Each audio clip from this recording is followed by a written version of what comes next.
Hi, everyone, and welcome to this afternoon's Barnes & Noble Midday Mystery event. My name is Abby Endler, and I'm the creator of Crime by the Book, a crime fiction review website and Instagram account. I am so honored to be here today moderating this virtual event with the wonderful Clare Mackintosh, whose new book, Hostage, is a Barnes & Noble book club pick this month. I'm going to introduce Clare here, and then we will dive into our conversation. I just wanted to put a quick note out there that we are going to keep today's conversation spoiler-free. If you've read Hostage already, you know there are some amazing twists and turns in this story. We don't want to spoil it for anyone who might not have finished the book yet. Now to introduce Clare. With over 2 million copies of her book sold worldwide, #1 bestseller Clare Mackintosh is the multi-award winning author of I Let You Go, which was a Sunday Times bestseller, and the fastest selling title by a new crime writer in 2015. Both Clare's second and third novels, I See You and Let Me Lie, were #1 Sunday Times bestsellers. Today we're going to be discussing Clare's newest book, Hostage, which is a Barnes & Noble book club pick this month. Clare, it's so great to see you. How are you? I'm so great. It's brilliant to be here with you. It's always such a pleasure to talk to you, and such a huge honor to have a book as a Barnes & Noble pick. So I'm bowled over, as we say in the UK. Well, congratulations. I'm so thrilled for you. I mean, I've been a fan of yours for literally, I think, since you started writing thrillers and since I started my blog, and this is just so much fun to be able to chat with you about your amazing new book.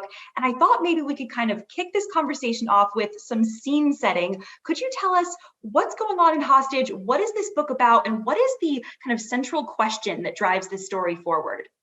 Of course. So Hostage is a locked room thriller that takes place on a 20-hour flight from London to Sydney. It's the very first flight. It's the longest flight in the world. And working on this flight is Mina. And Mina is a flight attendant. She's also really our central character, her and her husband, Adam. Adam's at home. He's looking after their 5-year-old daughter, Sophia. So that's the setup when we join this cast of characters. But what happens on this flight is that Mina is presented with an anonymous note from somebody on the plane, which forces her to make an impossible decision. Does she comply with the unknown hijacker's requests and keep her family safe? Or does she do her job, keep the passengers safe, but risk the life of her daughter? Such a sinister premise. I mean, just your average day at work. Just another day. And I think we have to pause because you have some maybe props with you today that I think we should share with folks tuning in. You've gone all in on the flight theme. I love it. Look, okay, so I remember being doing a bit of amateur dramatics when I was younger, and we did method acting, to get into character. And I'm a firm believer in method acting. And so when I'm writing, I like to have a few props, a few photographs. So what have I got around me? I've got, there are obviously passengers on the plane. So the passengers need to have their neck pillow in case, they want a nap. I might be called on to provide some refreshments. So I've got my hat and my scarf.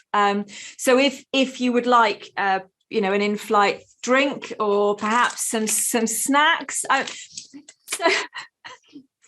Obviously, when I'm writing my very serious books, I don't mess around with dressing up boxes, but I do genuinely, I was writing this book, throughout the last 2 years. I haven't done a lot of traveling. Yeah. It really helped not to sit at my desk dressed up, because I think that'd be a bit ridiculous, but it did help to pour myself a little gin and tonic to sort of get in the zone of being on a plane, because it's a really specific environment, and just remember what it feels like to sit like this, because airplanes are such a weird environment. You're so close to total strangers. Like, you go to sleep, this close to someone, unless you're lucky enough to be in business class. I've been on flights where I have slept closer to a stranger than I do to my husband some nights. Well, that's just weird, isn't it? Yeah. So all of this is quite helpful for channeling the sort of atmosphere I needed to write Hostage. Well, I absolutely loved it. And I mean, I think the premise is so brilliant here because you've taken something that so many of us love, the locked room mystery, which has, this kind of perennial appeal, this long-standing history in the crime genre. And you've set it in the most unexpected yet perfect place, which is a long haul flight. And I wondered if you could just speak a little bit to, what drew you to the locked room premise for this book and how you got that first idea to take that kind of setting and put it on an airplane. I've thought about writing a locked room thriller for quite a while, but it's actually really hard in modern life to find an environment that you can't move around in, where you're not connected. Last year there was a great big rash of brilliant books set in ski lodges in the middle of sort of avalanches where people were locked in. So we have to get really creative as authors. And one of my favorite books that I read as a teenager and loved growing up was Murder on the Orient Express. And this felt very much like this could be a little bit like Murder on the Orient Express in the air. And I was on a flight I was going to the American Library Association conference. I think, is that what it's called? Yeah. In Seattle, I think. And I was on this really long flight. It's a really long way. It's like 13 hours or something. And I was on my own, which, is quite lovely, actually, not to have children sitting on your lap and asking for biscuits and vomiting on you.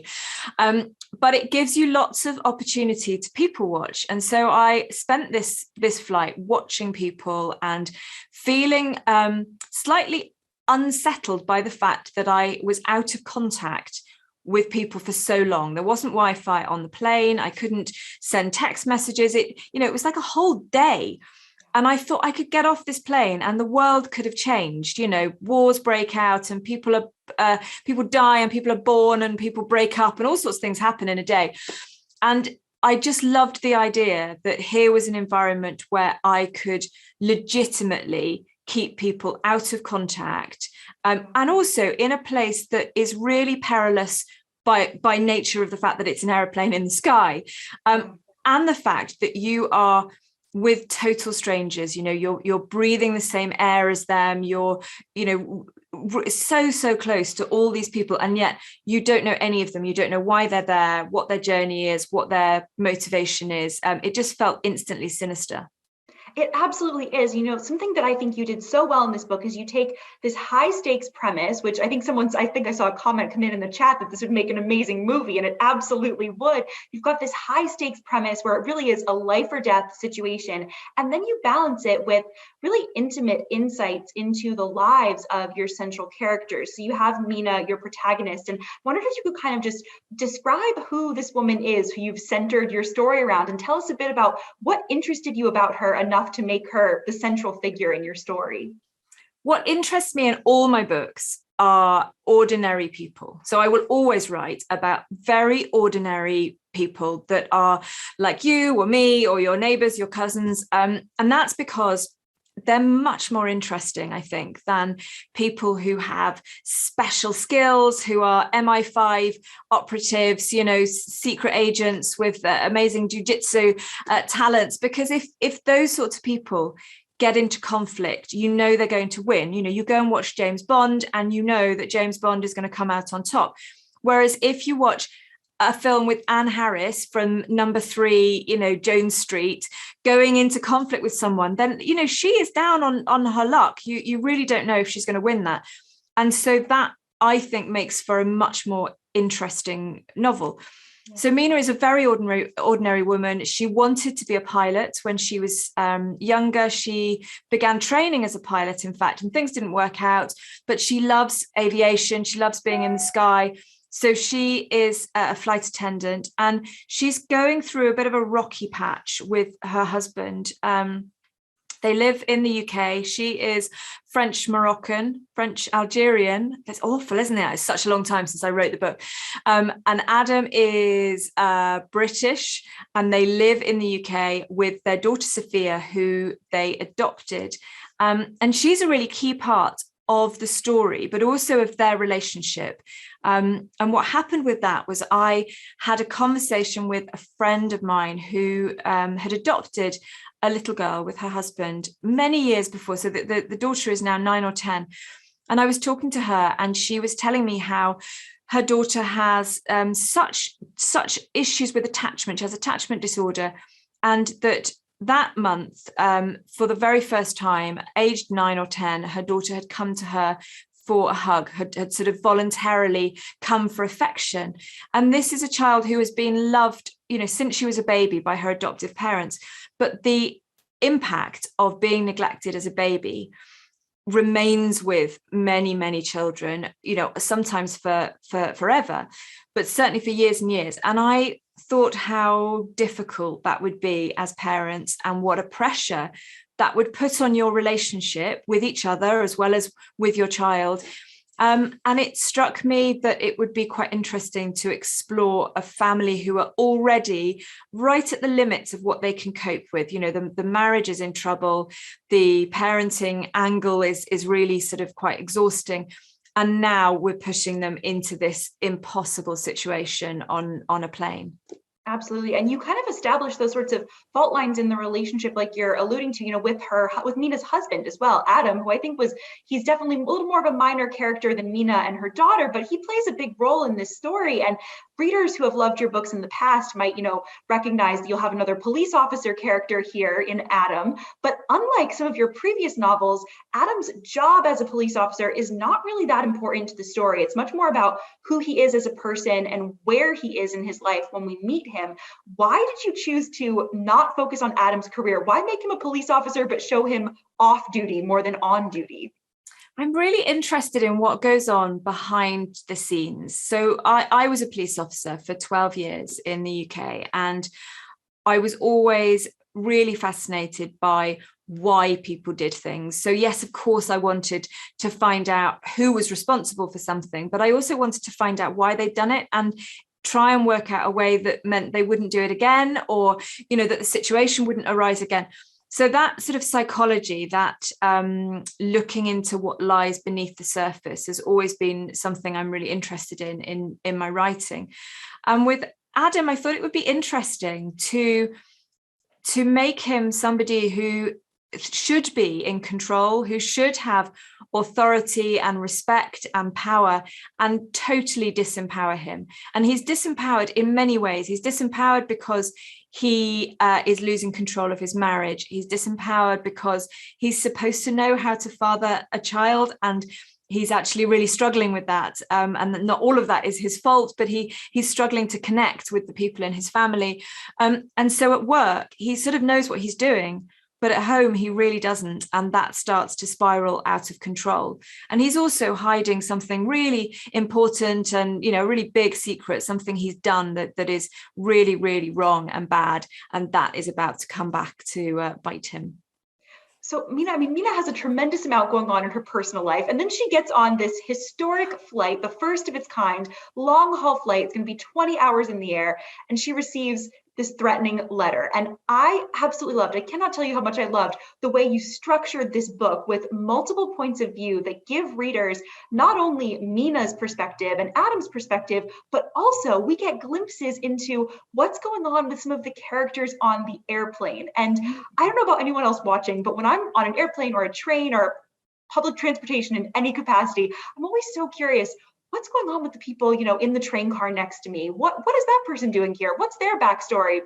Maybe that's a little creepy of me, but I feel like that voyeuristic curiosity is something that you play into so well in Hostage. And I wonder if you could just speak a little bit to, was that something that inspired your writing here? And how did you go about writing all these multiple points of view and just keeping everything straight in your head while you were writing? So it was a difficult book to write in that respect. I didn't have so many characters in the first draft. So in the first draft, it was quite straightforward. It was just Mina and Adam and, what was going on in their respective environments, because both of them are in a sort of locked room in a very different sort of way. But it didn't work. And it didn't work because the balance wasn't right, and we didn't understand why passengers were behaving in a particular way. And also it was too easy. It was too easy to write, and that meant it was too simplistic for a reader. And my books in general aren't simplistic. They're generally quite tricksy, and they're sort of structurally complicated. So I was thinking about how I wanted to present it, and you're absolutely right that people watching really fed into this. I do exactly what you do. I watch people. I shamelessly eavesdrop on them.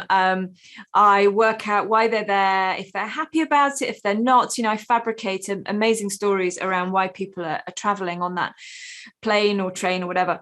And I realized that also then linked to what I was saying to you just now about being fascinated by what leads people to a certain point, because novels give us a snapshot in time. Even if it's a saga over 100 years, it's still a snapshot in time. And with this particular book, this is 20 hours of a bunch of people's lives. And I wanted to know what had got them to that point. And I also wanted the reader to have to work really hard, because readers are far too clever now. They are all armchair detectives. They all watch, all the Scandi noir dramas, and they read all the crime novels, and, they're looking for the twists and the turns. And I wanted to give them a puzzle. And one of my favorite things that readers say is, it's every now and again, a reader will say, I had to draw a diagram. I had to draw a plane. I had to move people around. And I love that, because that's exactly what I did. So I had up on the wall behind me, I had a great big giant sticky pad, and I had a picture of a plane, and all my people sat there. And when I ripped it off the wall, can you see that? I tore my lovely wallpaper. But that's fine, because that's just a little souvenir of hostage. But I had to have the plan there, because otherwise I couldn't remember where anyone was sitting. And the other thing I had to do, which is a very small and sort of mundane point, is I had to set it in business class. And I did that really to restrict the number of passengers, just to kind of keep, because otherwise planes are huge. So I did that. But what happened then was actually that became really interesting in terms of the dynamics between passengers who were in business class and passengers who were in economy, and the sort of the entitlement that some people had. So that was a sort of an example of something I did for structure's sake that actually turned out to feed into the story itself. I was literally going to ask you, did you have to have a map of the plane? Because when I was reading, in my brain, I was trying to keep track of where everyone was. So I love that you did that. And I was curious to know, I mean, we've talked about Mina and Adam. Was there like a secondary character in this story who you found yourself particularly interested in, where you maybe couldn't stop thinking about them after you'd written them? Oh, that's Sophia. So Sophia, she's 5 years old. By the time we leave her, she's like 7, something like that. And she is just brilliant. And although, she was sort of inspired by my friend's daughter, who I've not met, but, inspired by her situation, but she became her own character. So I have a teenage daughter who has autism, and she has her own sort of issues around affection, and when she wants to be supported and when she doesn't. And so I understood a little bit about that. And I suppose when I wrote her, I think I became fond of her, partly because I could feel my own daughter sort of feeding into her. Although if you've read Hostage, and you'll know what happens around Sophia, and I must stress at this point, without spoilers, that my daughter is not Sophia. But I adored her, and I would love to write something, not a book, but maybe a short story, where Sophia is an adult, and I'd love to know what she's doing now. I would absolutely read that short story. I loved her character so much. And I am reassured to hear that about your daughter as well. Now, shifting gears a little bit, writing a book that is almost entirely set on a long haul flight, what was the research process like that went into this story? I mean, were you researching, a typical day in the life of a flight attendant? Were you researching anything about how planes work, how to fly a plane? What was that process like for you? I did a lot. So because my first 3 thrillers were all police thrillers, and because I have a police background, I've sort of built up a reputation for being authentic and, having that inside track. And so it was really important to me that I carried that authority through to this book, despite the fact that I'm not a flight attendant and haven't been a pilot. So I did a lot of research for this, more than I've done for any other book. I've got a couple of friends, female friends who are pilots. And so I spent a lot of time talking to them about the layout of planes and things that you could use as weapons. That was a great conversation over coffee one morning. Let's talk about things we could kill people with.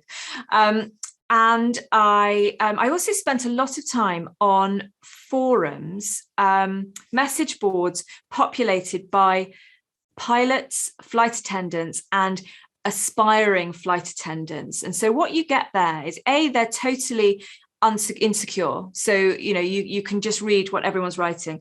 You get a lot of experienced flight attendants and pilots showing off a bit to, the up and coming ones, which means they're really indiscreet. And on these boards, they tell stories, they gossip about their passengers, they use all the jargon, all the slang. And that was amazing because I could pick up the way that they spoke to each other, because every industry has a language. Publishing has a language, book selling has a language, policing certainly does, and aviation does. And so I could learn the language, learn the rhythm of the speech patterns and the jargon they use and the shortcuts. And that enabled me to write much more authentically from the point of view of those characters. I also went to fly a plane.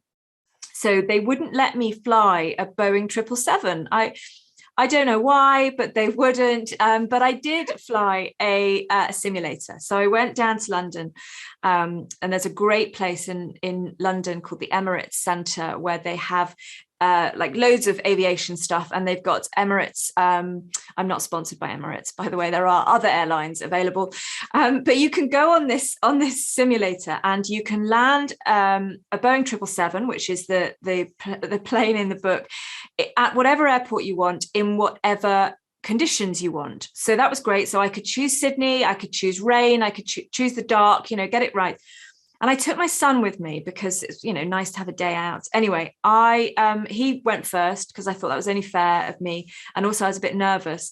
So I let him do it first. And he executed the most perfect landing ever. Even the instructor was sort of giving him a round of applause. My son plays a lot of video games, and so clearly it stood him in good stead. I had a go. And I think, let's just gloss over the crash that I had, the fireball, the not even going anywhere near the runway. I don't think flying is in my DNA, unfortunately. So, but that was really useful. And then the last thing I did, which I suppose was the most important thing, is that I had a pilot who I can't name because he gave me so much information. He became slightly nervous that he might have given me too much. He talked me through every single scene in the flight deck, every button, every lever, every move the plane made. We spent hours on Skype talking. He read every scene. We discussed it.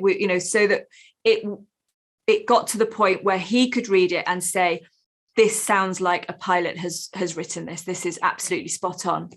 And it was amazing. But at that point, he said, I don't know if I should have told you these things. I think you'll have to just not put me in the acknowledgements. So, secret pilot, thank you for that. So yeah, lots of research, but hopefully it all paid off. It totally paid off. That's absolutely amazing. I love that. And I'm looking at the time here, and I could keep talking to Clare for probably hours. I want to remind the audience, if you have questions for Clare, please feel free to drop them in the little Q&A box on the bottom of your screen, and we will turn to audience questions in just a moment here. But I'm going to take a couple more questions. I was curious to know, I've read all your past crime novels, and like you've said, they've all featured kind of a more traditional police procedural aspect to them.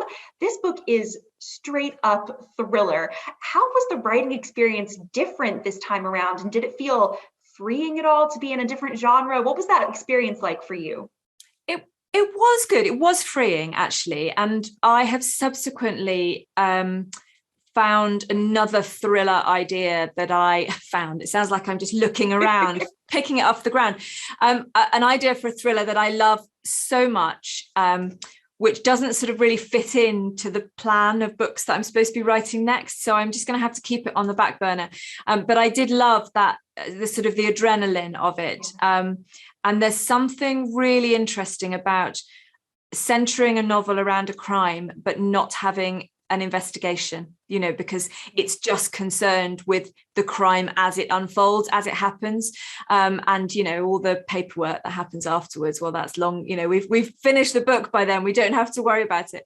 So yeah, it was quite liberating. And I don't know, I try not to think about genre too much when I'm writing. And although Hostage is a thriller, it's also got that sort of emotional narrative and the domestic element that I don't think I'll ever abandon entirely, because that's what interests me, and you know, that's what I love to read.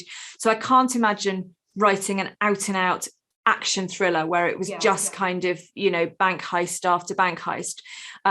For me, I like the balance, and I like switching around so that readers don't know exactly what to expect. They just know, hopefully they know it'll be good, it'll be twisty, you know, and they'll have a really satisfying, good time reading it. Well, that is absolutely true of this book. And I just have to say, as a fan of yours for a long time, I loved the way you found that perfect balance between our emotional investment in the characters and then the thrills and action scenes that really do feel like they could translate beautifully to the big screen. You struck a fantastic balance in this book. I loved it. And my last question for you before we turn to audience questions here, no spoilers again, but the ending of this book is just perfect and sinister and shocking and so satisfying. Did you know from the beginning of your writing process exactly how you wanted the book to end? No, not at all, which is really unusual, because normally I know the ending quite clearly. I don't necessarily know the middle, but I know the ending. No, I knew that. Well, so I thought this was going to be a book that didn't have twists, that had reveals, you know, which is fine. And I feel quite passionately that not all not all mystery novels have to have twists. They all have to have reveals. So this was always going to be a reveal book where you found out, you know, who the baddie was. And then in the first or second draft, I realized there was a kind of a way of having a reveal and then a twist. So like a double ending. And so that's how it was. And then it wasn't until the very, very last draft, and I always do 4 or 5 or 6 drafts, the very last draft, that I just realized it wasn't quite finished. And it wasn't finished from that perspective of satisfaction, that the reader needs to feel that every character comes to the right sort of end, you know, whether that's a happy end, bad end, you know, they have to get to the right place, or at least the reader needs to feel that they will get to the right place. You know, if it's not happy ever after, it's almost happy. If it's not locked up in prison, you know, it's on the way there. And that just wasn't there. And so I read the book through, and as I read, I thought about what might happen. I thought about what each character had been doing throughout the book, what they've been hearing and saying and listening to. And I realized there was an opportunity for somebody to do something so perfect that was totally and utterly in line with how they'd been throughout the book. It wasn't coming completely out of the blue, really, and yet it would for the reader. And I wrote it, and I had no idea what my editor would think. And actually, my agent said, "It's quite dark." And I said, "I know, I love it." And my publishers loved it too. So that's how it stayed. I'm so glad it stayed the way that it did. It is absolutely brilliant. And I'm jealous of readers out there who are going to get to experience it for the first time themselves. Now, I think we're going to turn to audience questions. We had a bunch of amazing questions get submitted in advance of this event. So we're going to read through some of those and then get to questions in the little Q&A box in our Zoom as well. So first up here, Abina would like to know, what was the hardest scene to write in Hostage and why? Oh, that's such a good question, and a really hard one to answer on a book that I wrote 2 years ago. The hardest scene. Okay, so the hardest scene, I think, would have been the first time we hear, I'm going to have to be really vague about this because I don't want to spoil anything. The first time we hear from the baddie. And the reason for that is that I have to get the voice right. And if you've read the whole thing, you'll understand why that particular voice is so hard to get right, because it, has to do one thing and do another. And I don't generally get into that voice until I've written at least one scene. So I'm going to say that that was the trickiest part of it. Anne says, Hostage would make a fabulous movie. Have you sold the rights yet? And if so, how involved will you be in the production? Anne, are you calling from Hollywood? Because I can get my people to call your people right now, and let's make this happen. I haven't sold the rights yet. I'd love to see it on the big screen. I've sold options on a few of my books, and they're at varying stages of development. And one of them I'm the screenwriter on. One of them I've got no involvement at all. Another I'm executive producer. So it varies from book to book. With Hostage, I don't know if I'd want to write it myself. I think I'd be happy for someone else to write it. I would definitely want to be involved with the casting and, the sort of the creative elements of it. And it would be really exciting to see it adapted for screen. Fingers crossed. I would love to see that as well. Let's see. Nancy asks, could you give us some insight into your writing process and specifically how you begin the process of writing a new book? I can do, Nancy. So what I do is I'm really enthusiastic for about a week, and then I start to cry and decide that I can't write. No one's ever going to read anything I write ever again. What do? I get an idea and I mull it over. So there's normally an overlap. I will get an idea perhaps 6 months before I've finished writing the book before. And it's a little bit like being tempted to cheat on, a long-term boyfriend, because there's this new guy there, and he's saying all the right things and he wants to take you out, and you just have to ignore him until you're done and dusted with the first guy, and then you can move on. So by the time I get ready to start the new idea, it's been mulling over in my head for a while, and I've generally got the main plot points. I've got the sort of beginning, middle, and an end. I've got a couple of twists, perhaps. And I've got some characters. And I wouldn't start writing, for me personally, because I'm a planner, I wouldn't start writing until I had those main points and I knew who the people were. And I do that by really thinking about who the character is. I'll go for a dog walk and mull over what they're wearing, what's in their fridge, where they went to school, what subjects they liked, those sorts of things, what music they listen to, so that I feel like they're real characters. And if I know they're real characters, then when I put them in a situation, I know how they're going to respond. And that's really what a book is. It's a person in a situation responding to something. And if you know your character really well, if you get stuck at any point during the book, then all you've got to ask yourself is, what would that character do? What would that person do? And then you've got the next scene or the next chapter.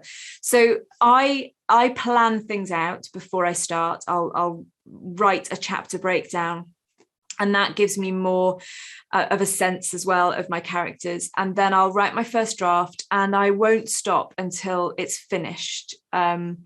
I don't write continuously until it's finished. I obviously sleep and eat and interact with my family, but I don't go back. I don't edit. I don't let myself rewrite things. If I realize halfway through the book that actually I want the main character to be a woman, not a man, or I want to set it in, New York instead of London, then I just carry on from that point. London becomes New York. I just carry on. I don't go back, because I will fiddle forever if I go back. I've got to get to the end, and then I can change everything in the first rewrite. So my first draft is always a big mess, but that's okay because no one sees it but me. I love that. That's terrific advice. And I think that ties into something that Katie was wondering. Katie was wondering if you write in order. Katie says she's trying to finish her first fiction novel, but she tends to write out of order. That's fine, Katie. So totally fine to write however you want to write. One of the best bits of advice I could give you is to listen to as many of these talks. Fortunately, Barnes and Noble do so many. Listen to as many as you can, watch as many authors talk, because then you'll realize that we all do it differently. There is no right way of doing it, and you'll feel better about your own process. So don't feel that that's wrong. I generally write in order, except when I've got really clear points of view that carry a different story. So, for example, I wrote a book called After the End, which is a medical drama about parents who disagree on the treatment that their critically ill son should have. And it goes off in two directions. It's like a sliding doors book, two parallel universes. And I wrote those separately because they are totally different stories. And then the sort of the intricacy of the book is how those stories are woven together in a way that gives a real emotional pull. So sometimes I'll do that, but mostly I will write in order. And very occasionally, if I'm really confused by a scene or I'm bored or I'm not feeling it, I'll let myself jump ahead to the next bit just to kind of scratch an itch, and then I'll come back and pick it up where I left off. We have two questions here that I think are kind of connected. So Kathy and Lisbeth were curious, were there any books you read as a child that informed your love of reading? And are there any suspense novels you've read as an adult that you found particularly inspiring? This is the sort of question that immediately makes my head go totally empty, to the point where I think, have I read a book? Have I ever read a book? What is a book? Growing up, lots of Agatha Christie. I was thinking actually of the childhood books I read, and it's really interesting to think how many of them were crime novels in their, fundamentally that they were mysteries. So this is where culturally we're very, very different, because I think, I read very British books. I read books, there's a series of books called The Famous Five by Enid Blyton, which is like 5 kids who basically solve mysteries, every school holiday. So lots of those sorts of books. Nancy Drew, I read, so it was all about crime. It was all about solving mysteries. And that was a huge influence. Daphne du Maurier books. Rebecca was a really sort of formative book for me in terms of style, I was also reading Ruth Rendell and Patricia Cornwell a lot of. When I joined the police, I couldn't read any British crime novels at all, which is no shade on British crime writers, but they got it so wrong that I just found it really difficult. And things are very different now because it's much, much easier to research. Everything's more open, and you see police things on TV and documentaries. So generally, modern crime writers are better.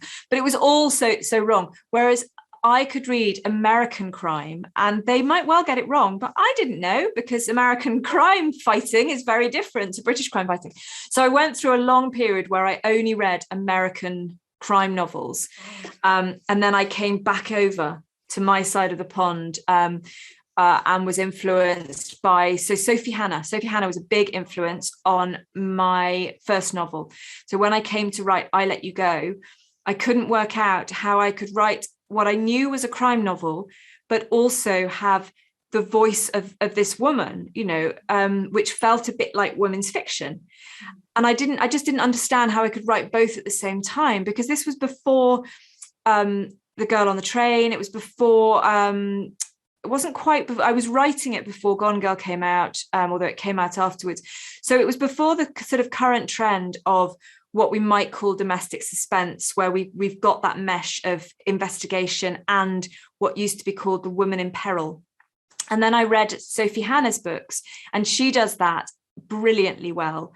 And I realized that, that's something that I could do. And so I Let You Go was written very much in that vein. Again, combining a couple questions here, could you speak a little bit to how you got started as a writer? How did you go from being a police officer to becoming a published author? What did that process look like? It was mad. I wanted to write as a teenager, but didn't know anybody who did anything creative for a living. And I think that is a huge problem when young people don't have role models. You know, all the people around me were doctors, lawyers, teachers, worked in shops, offices. They didn't create things. They weren't musicians or writers. So it just didn't occur to me that I could do that. I went to university, I joined the police, and on the face of it, from police to novelist seems like a really, really big leap, but it's all about giving a voice to somebody. You know, I would write police witness statements, take statements from victims of crime. And my responsibility was to find the right words to get over exactly what had happened, and not just how it had happened, but how it made them feel, what impact it had on them. You know, that's a huge responsibility. And I would have to write those statements for lots of different people from all sorts of different walks of life. So I became, you know, I think detectives are storytellers. They're finding the story that witnesses have to tell. Some of them are reliable narrators, some of them are unreliable. They're telling the story of forensics and cameras, and they're packaging it in a really compelling way to give to an audience, to a judge and jury. So that process actually is quite a familiar one. But I left the police because I was managing work and home very, very badly. And for me, I couldn't see a way through that. So I quit the police. I took a career break. And the only thing I knew how to do was write. And I knew I could write from home. So I started writing for magazines and newspapers. And I think, you know, they say don't quit your day job until you are absolutely certain you can support yourself. And I did it the other way around. I quit, and quitting made me have to earn enough. And that was the bottom line, was I pitched until I had enough income for that month. And, you know, for the first 6 months, it was scary. And I went into every month with no income coming in, and I came out of every month with what I needed. So it worked. It was a bit hand to mouth, but it worked. And during that process, I got a job as a columnist in a regional magazine. And I did some corporate writing, which pays much better than journalism. And I wrote social media content. And out of that, I became a social media manager for various communities online. And so then I became a content creator. So I was sort of, you know, shaping, I used to call it a portfolio career. It was really just, you know, odd jobs, but it was all to do with words and storytelling. And while I was doing that, during the day around the kids, I was also writing I Let You Go. And then, you know, I got really lucky, is the bottom line. I found a good agent, and my agent found the one editor who would take on I Let You Go, because everyone else said no to it. Wow. And it worked, you know, it sold around the world, and it gave me the career that I've had for the last 8 years or so. And I feel incredibly lucky and privileged to be doing it. Wow, that's absolutely amazing. It really is so inspiring to hear just your background and see all the incredible success you've had now that you've found your way into this career that you are clearly so well suited for. And here's an interesting question from Catherine. I'm going to paraphrase a little bit to keep it spoiler-free. Catherine is curious to know how you came up with the end game for the bad guys in Hostage. If you could just speak a little bit to how you settled on the theme you did without spoiling anything, if that's possible.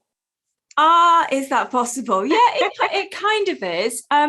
Well, okay. So firstly, I don't think it's a massive spoiler anyway to talk about what they're doing, but I won't talk about it. Why that? I am really interested in making people think a little bit differently about topics.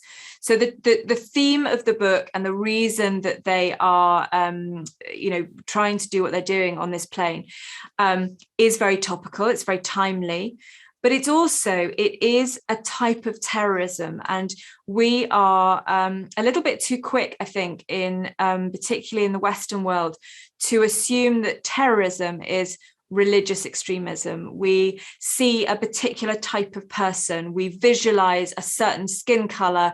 We hear a certain accent. We have this horrible stereotype about what a terrorism is.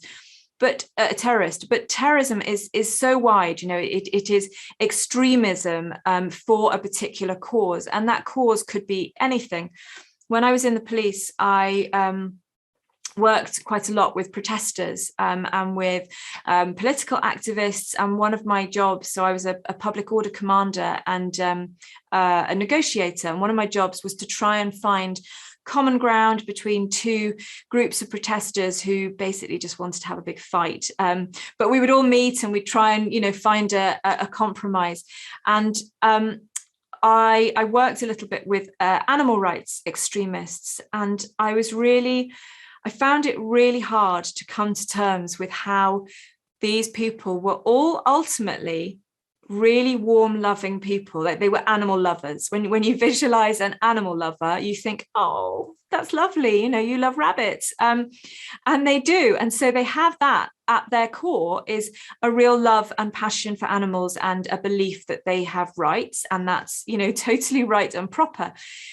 When you start to push that and push it and push it and push it, you reach a level of animal rights activism where it begins to infringe on the safety and security of other people. And so what I was dealing with was animal rights activism at its most extreme, where people who were warm and lovely and loved rabbits were fine with the idea of bombing, of setting fire to a house in which a scientist and his family lived to make their point.